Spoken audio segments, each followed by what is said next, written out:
ప్రస్తుత ముఖ్యమంత్రి వైఎస్ జగన్ చేస్తున్న సంక్షేమ పథకాలను కొనసాగిస్తానని, ఆ సంక్షేమ పథకాల సొమ్మును కూడా పెంచి ఇస్తానని టీడీపీ అధ్యక్షులు నారా చంద్రబాబు నాయుడు చెబుతున్నారు. అంతేకాకుండా సూపర్ 6 పేరిట మరికొన్ని కొత్త పథకాలను కూడా ఆయన ప్రకటించారు. ఈ మొత్తం పథకాలను అమలు చేయడానికి ఏటా దాదాపు 1,50,000 కోట్ల రూపాయలు ఖర్చవుతాయి. ఇవన్నీ ఎలా అమలు చేస్తారంటే సంపద సృష్టిస్తానని చెబుతున్నారు.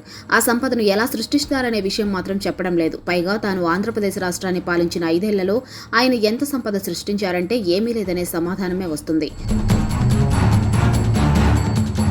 2014లో అధికారంలోకి వచ్చిన తరువాత తాను ఇచ్చిన హామీలను చంద్రబాబు పట్టించుకోలేదు.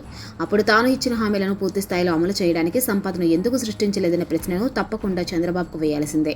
ప్రజలను మభ్యపెట్టడానికి కొత్తగా సంపద సృష్టి అనే మంత్రాన్ని ఆయన జపిస్తున్నారు. గతంలో ఆయన సంపద సృష్టించకపోగా లక్షల కోట్ల రూపాయల అప్పుల భారాన్ని ప్రజలపై మోపారు.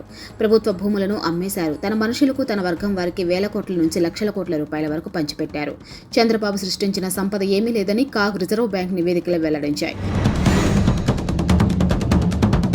తన 5 ఏళ్ల పాలనలో చంద్రబాబు అప్పులను పెంచుకుంటూ వెళ్లారు. ప్రతి బడ్జెట్లోనూ రెవెన్యూ లోటు గుట్టొచ్చినట్లు కనిపించింది.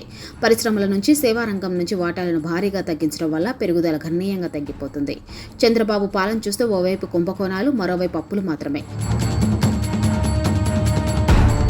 అప్పులు చేయకుండా ఆయన పాలన సాగించిన రోజూ లేదు. రాష్ట్ర విభజన నాటికి ఆంధ్రప్రదేశ్ అప్పులు 90,000 కోట్లు. చంద్రబాబు దిగిపోయే నాటికి 4.12 కోట్లు అప్పులు ఉన్నాయి.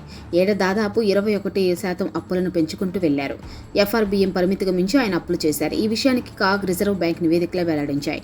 చంద్రబాబు చేసిన అప్పులతో కలిపితే రాష్ట్ర ప్రభుత్వం అప్పులు 10 లక్షల కోట్లు. చంద్రబాబు దాన్ని 14 లక్షల కోట్లుగా చెబుతున్నారు. రాజ్దీప్ సర్దేశాయికి ఇచ్చిన ఇంటర్వ్యూలో కూడా ఆయన అదే విషయం చెప్పారు. మాట్లాడితే చంద్రబాబు నోటి వెంట అబద్ధాలే వస్తాయి. లెక్కలు కనిపిస్తున్నప్పుడు కూడా ఆయన అంత అబద్ధం ఆడుతున్నారంటే చెప్పే ప్రతి మాట అబద్ధమే ఎందుకు కాకూడదు?